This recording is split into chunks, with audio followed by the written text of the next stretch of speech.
Bonjour, bienvenue. Eh bien, aujourd'hui, vous êtes au relais petite enfance de Fleury-Mérogis. Je suis Margot, la responsable du relais.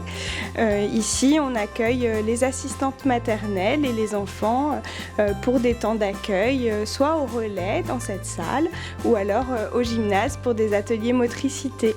Alors aujourd'hui, on accueille Madame Fellman qui est intervenante en médiation animale.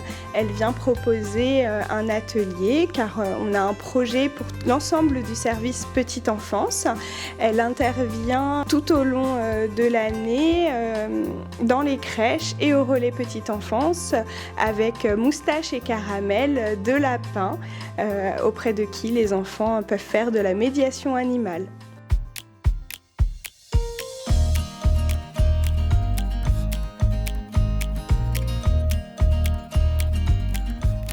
Alors bonjour, moi je m'appelle Élodie, donc je suis intervenante en médiation animale.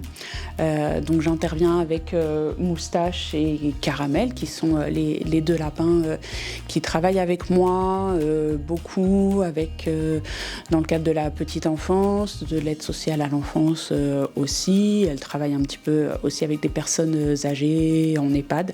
Donc la médiation animale, c'est un principe éducatif, un outil éducatif et pédagogique qui permet aux enfants d'aborder des notions d'apprentissage. Donc on utilise les animaux comme un catalyseur de nos intentions éducatives, c'est-à-dire que les enfants vont beaucoup plus facilement apprendre en faisant quelque chose pour les animaux plutôt que quand on leur dit ça c'est la couleur rouge, ça c'est la couleur verte, ça c'est la couleur jaune.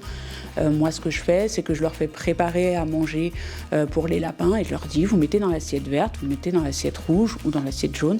Comme ça petit à petit on apprend les couleurs par exemple, et le fait de préparer pour l'animal a un impact éducatif beaucoup plus important que sans l'animal en fait. Il y a aussi des objectifs de gestion des émotions. Donc un peu, voilà, il y a des enfants qui ont un peu d'appréhension, surtout en petite enfance, des enfants qui ont des appréhensions, qui ont des peurs, qui pleurent, qui n'osent pas aller toucher les lapins.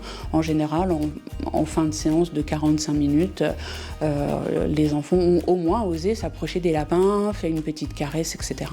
On peut également apprendre des parties du corps, les oreilles, les yeux. Enfin, les enfants vont apprendre tout ce qui va être respect et consentement. Moi, je vais leur montrer, quand le lapin couche les oreilles en arrière et recule la tête, ça veut dire qu'il ne veut pas être touché, et donc là, on doit le laisser tranquille. Et qu'en fonction des individus, on peut se permettre certaines choses ou pas. Ce sont des notions qu'ils vont réutiliser et se réapproprier après quand ils vont être en groupe d'enfants, quand ils vont être entre eux. Et ça a un impact qui est quand même très, très important. J'interviens sur des créneaux de 45 minutes avec un groupe d'enfants. Il y a une pause pour les animaux de 30 minutes. Et ensuite, il y a un deuxième groupe qui arrive, qui fait lui aussi un atelier de 45 minutes. Et ce temps de 30 minutes de pause entre les deux groupes est vraiment essentiel pour les lapins pour qu'ils puissent se reposer, faire leur toilette, digérer les fruits et les légumes qu'ils ont mangés au premier atelier. Après l'après-midi, elles sont en repos total. C'est des animaux qui travaillent maximum 2 à 3 fois par semaine pour garder l'envie d'aller au contact des enfants et préserver leur bien-être et leur santé aussi.